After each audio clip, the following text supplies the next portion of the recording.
तो एक NBFC company को देखते हैं जिसका रिजल्ट अच्छा आया, ये परफॉर्म भी अच्छा कर रहे हैं। ठीक है, चलो एनबीएफसी कंपनी है तो आपको क्या देखना चाहिए, आप मुझे बताओ कि अगर कोई भी एनबीएफसी कंपनी हो, मैं एनबीएफसी की बात कर रहा हूँ, अगर वो अपना असेट क्वालिटी अच्छा रखते हुए ग्रो कर पा रहे हैं अपने लोन बुक को और उनको ऑपरेटिंग लेवरेज मिल, बेसिकली उनका आरओई ऊपर की तरफ जा रहा है, बेस्ट है।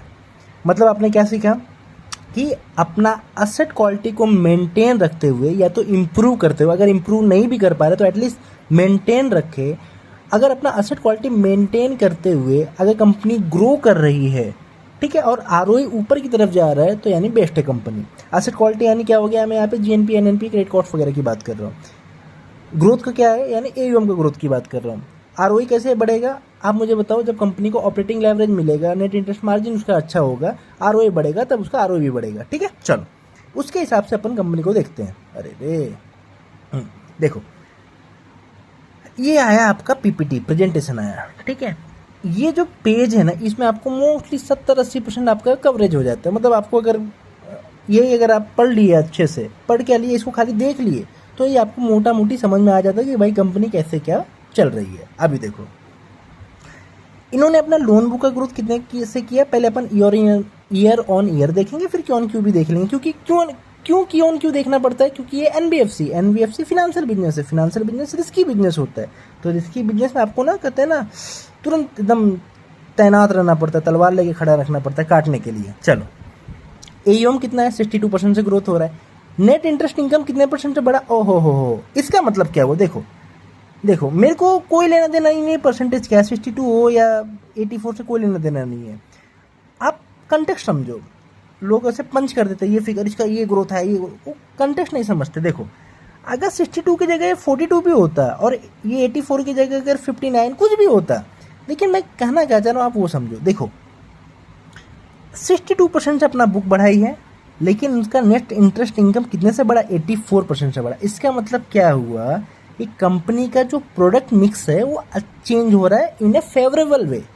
मतलब क्यों अपने को फेवरेबल हो रहा है, क्योंकि देखो जो कंपनी लोन दे रही है उस पर जो इंटरेस्ट कमा रही है ना, वो ज़्यादा कमा रही है। समझे, मतलब देखो कभी कभी क्या होती है, कंपनी सिर्फ लोन बुक ग्रोथ करना है तो कर डालेगी किसमें, लो यील्डिंग एसेट में ग्रोथ कर डालेगी, जिसमें कंपनी को खुद को यील्ड कम मिल रहा है।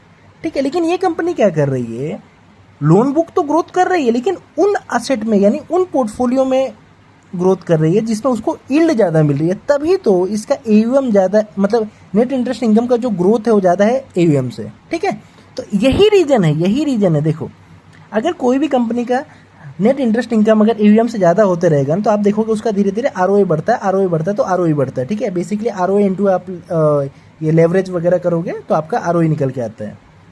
ठीक है, तो एयूएम से ज़्यादा क्या बढ़ा, आपका नेट इंटरेस्ट इनकम का ग्रोथ हुआ। इसका मतलब कंपनी जो मतलब कहते हैं ना, जो नए लोन दे रही है, जो लोन ग्रोथ कर रही है, वो किस में कर रही है, नए यील्डिंग एसेट में कर रही है। ठीक है, और वही रीजन है, देखो आज इनका पैड कितने से बढ़ा, 4 गुना से बढ़ा। ठीक है, ईयर ऑन ईयर की बात करोगे तो।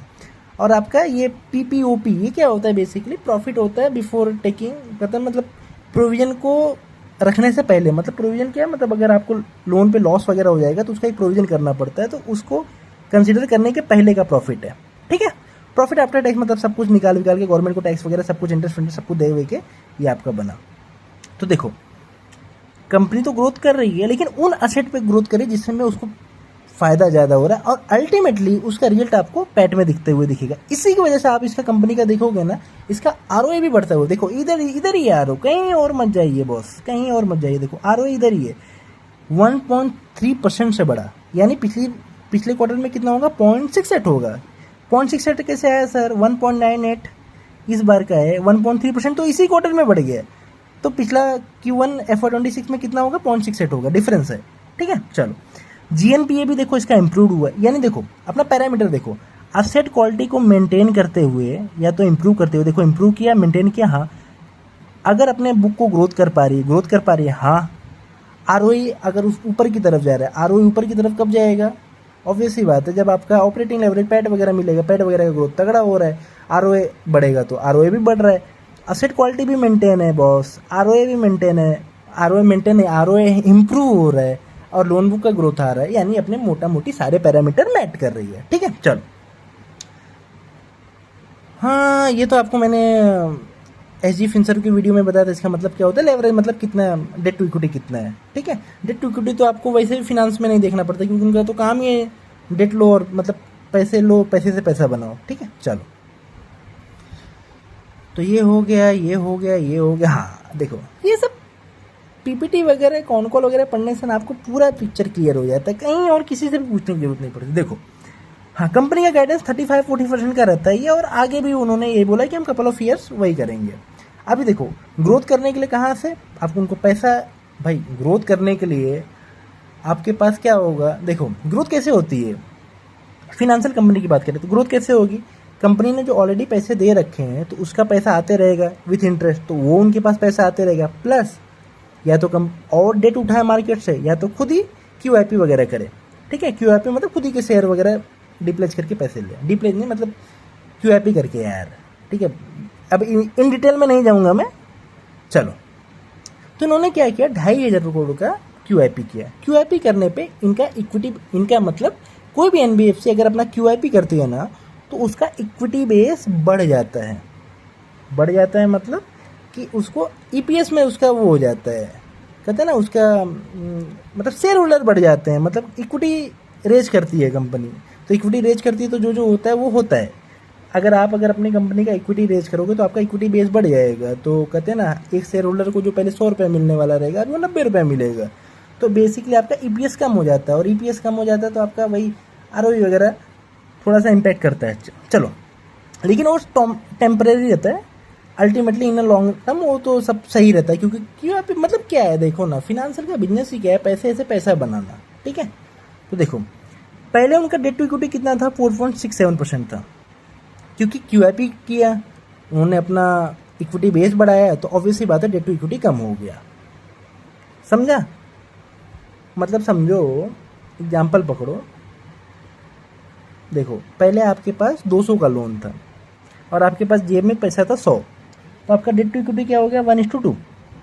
अभी आपने क्या हो गया, आपके पास मान लो आ गया 200 रुपया, 100 रुपया आपने और रेज किया, और डेट आपके पास 200 था तो 200 का 200 ही पड़ा रह गया। तो अभी कितना हो गया, डेट टू इक्विटी 1:1 हो गया। तो पहले 1:2 से 1:1 आ गया। तो वही बात है कि डेट टू इक्विटी कम हो गया। क्यों, क्योंकि आपने क्यूआईपी किया। क्यूआईपी क्यों करना पड़ा, क्योंकि ग्रोथ के लिए पैसा चाहिए।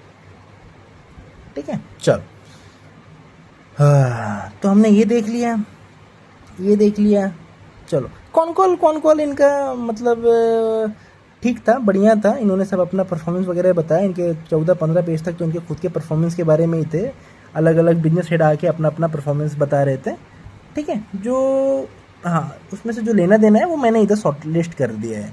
देखो, तो भाई किसी ने पूछा कि भाई कि आपका जो आरओए इंप्रूव हुआ है और इंप्रूव होगा, उन्होंने बोला बस डेफिनेटली होगा, क्योंकि जो नए लोन दिए जा रहे हैं, मैंने आपको ऑलरेडी बताया, नए लोन जो दिए जा रहे हैं वो हाई रेट पे दिए जा रहे हैं। ठीक है, तो उन्होंने भाई मतलब बताया कि भाई अगर आप डिसबर्समेंट का यील्ड देखोगे, जो जैसे जैसे हम डिसबर्स कर रहे हो 50 बेसिस पॉइंट से बढ़ रहा है, लास्ट क्वार्टर 40 बेसिस पॉइंट था।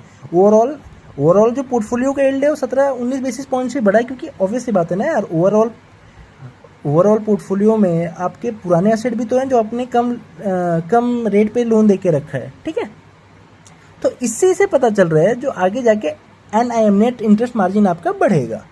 और इन्होंने, कंपनी ने बोला कि भाई क्रेडिट कॉस्ट वगैरह भी डिक्रीज होगा। क्रेडिट कॉस्ट वही मैंने मतलब loss due to NPA, opex वगैरह भी, क्योंकि ये नए नए ब्रांचेस वगैरह खोल रहे हैं, तो स्टार्टिंग में ओपेक्स वगैरह बढ़ेगा, लेकिन इन लॉन्ग रन ब्रांचेस अच्छे से एफिशिएंसी से काम करेंगे तो वो सब भी कोई ज़्यादा दिक्कत होने वाला नहीं। ओवरऑल क्या होगा, इन्होंने क्या बताया कि जिनका आरओए है ना वो बढ़ के आज 1.98 है, वहाँ से 3-3.5% जाएगा एक दो साल के अंदर ही। ठीक है, तो ये अच्छी बात है। तो मतलब आरओए बढ़ेगा। ठीक है, और इनका क्रेडिट कॉस्ट वगैरह कम होगा। क्रेडिट कॉस्ट वगैरह कम होगा तो इनका पैट वगैरह बढ़ेगा। पैट वगैरह बढ़ेगा तो आरओई बढ़ेगा। आरओए प्लस ये सब क्या बोला, आपका एसेट क्वालिटी मेंटेन करते हुए ग्रोथ कर रही है। तो ग्रोथ का तो इन्होंने बोला है 35-40% हम करेंगे, प्लस एसेट क्वालिटी भी मेंटेन करेंगे, प्लस आरओए भी बढ़ाएंगे। तो इनफैक्ट इनका आरओए भी ऊपर की तरफ जाएगा। तो ये सब अच्छे से आएंगे। बाकी क्यूआईपी का आपको मैंने बताया ही। अभी देखो क्या वैल्यूएशन एक्सरसाइज कर लेते हैं। देखो, अभी ये है एनबीएफसी। एनबीएफसी आपको पी नहीं पीवी देखना होता है। पीवी कैसे अपन कैलकुलेट करेंगे, price divided by book value. तो प्राइस क्या है, एक एक शेयर का मतलब पूरे पूरे कंपनी का देखो। एम कैप कितना है 40,000 करोड़, एम कैप कितना है 40,000 करोड़, ये देखो 40,000 करोड़ वही है ना, वहाँ पे डाला हूँ। हाँ, इनका बुक वैल्यू कितना है 30 जून को 13,000 करोड़। अभी ये कहाँ से आया बुक वैल्यू, ये जो 13,000 करोड़ है ये कहाँ से आया, ये आपको यहाँ से आया, यहाँ से देखो। अगर आप शेयर कैपिटल और रिजर्व एंड सरप्लस को देखोगे तो आपका कितना बना 175 करोड़ प्लस 12,885, यही हो गया आपका इक्विटी बेस। तो ये कितना हो गया आपका 13,000 करोड़। ठीक है, या तो आप ऐसे कैलकुलेट कर लो, या तो सारे एसेट को, ये सारे एसेट को जोड़ो माइनस लायबिलिटी कर दो, एसेट लेस लायबिलिटी कर दोगे तो भी आपको बुक वैल्यू मिल जाएगा। तो ये अरे यार वही होगा ना यार, ये तो जैसे समझो ना, ये 100 एसेट हो गया, 100 लायबिलिटी हो गया 100, तो मतलब या तो समझो ना, मतलब क्या मैं बोलना चाह रहा हूँ। इधर देखो, मान लो अगर ये 50 है, एग्जाम्पल पकड़ो, एग्जाम्पल से बता देते हैं ना यार, आप लोगों को समझ में आ जाएगा। एसेट कितना होता है 100 होता है, और अकाउंटिंग में क्या होता है, जितना एसेट होगा उतना लायबिलिटी होगा, डेबिट क्रेडिट मैच होता है। ठीक है, लायबिलिटी देखो, एसेट है मान लो 100, लायबिलिटी में ओन्ड है, ओन फंड है, ओन फंड है मान लो है 70, और बोरोड फंड है मान लो 30, एग्जाम्पल पकड़ो। ठीक है, बोरोड फंड, बोरोड फंड एक हाथ से यार टाइपिंग तो मज़ा नहीं आता। चलो, अगर आपका अभी इक्विटी बेस निकालना है, इक्विटी बेस यानी नेट बुक वैल्यू बोल दो या बुक वैल्यू निकालो, वो क्या होगा, वो तो या तो आपका ओन फंड है, वही तो हो गया ना यार आपका इक्विटी बेस, या तो आप ऐसे ही कर लो, या तो असेट लेस लायबिलिटी कर लो। असेट कितना होगा, असेट ये लेस, इसमें से जो दूसरों को पे करना है, जो दूसरों को पे करना है बोरोड फंड, उसको लेस कर लो, तो 70, या तो चाहे आप ये वाला फिगर ले लो जो खुद का ओन्ड फंड है, या तो असेट लेस बोरोड फंड को आप लेस कर दो, 100 माइनस 30 कर दो, तो आपका जो आएगा वही तो इक्विटी बेस रहेगा। तो वही मैं बोल रहा हूँ, चाहे आप 175 प्लस 12,885 कर लो, या तो 64,673 माइनस 49 माइनस 1747 कर लोगे ना, तो भी आपका आएगा 13,000 ही। ठीक है, तो इसको अपन करते हैं डिलीट। तो 40,000 मार्केट कैप है और 13,000 बुक वैल्यू, तो प्राइस टू बुक वैल्यू क्या हो गया 40,000 डिवाइडेड बाय 13,000, 3.1। अब 3 के प्राइस टू बुक वैल्यू पे, अच्छा ये जो मार्केट कैप है 25 जुलाई का, ये जो बुक वैल्यू है 30 जून का है, तो ऑब्वियस सी बात है एक महीने में थोड़ा बहुत और कहते हैं ना प्रॉफिट बढ़ गया होगा कंपनी का, तो मोरली समझो प्राइस टू बुक वैल्यू है 3 का। प्रॉफिट बढ़ेगा तो इक्विटी बेस बढ़ेगा, क्योंकि समझ ही रहे होगे ना। तो चलो ठीक है, अभी देखो, हाँ ये 30 जून का है ना, जून 26 का है। देखो अभी आपको देखना है कि 3 के प्राइस टू बुक वैल्यू पे मिल रहा है कौन सी कंपनी जो 35-40% से ग्रोथ कर रही है। ठीक है, अभी मैं कोई रिकमेंडेशन नहीं दूंगा, लेकिन आपको खुद को समझ जाना चाहिए। अभी इसमें दिक्कत क्या है, दिक्कत तो ये सब कुछ बढ़िया है, लेकिन क्या है ना, ये देखो पब्लिक यार भर भर के पकड़ी हुई है शेयर को, तो जहाँ पूरी पब्लिक आ जाती है ना तो वो स्टॉक को चलने में थोड़ा तकलीफ होता है। लेकिन एनीवेज अच्छी कंपनी है, आप इसको देख सकते हो।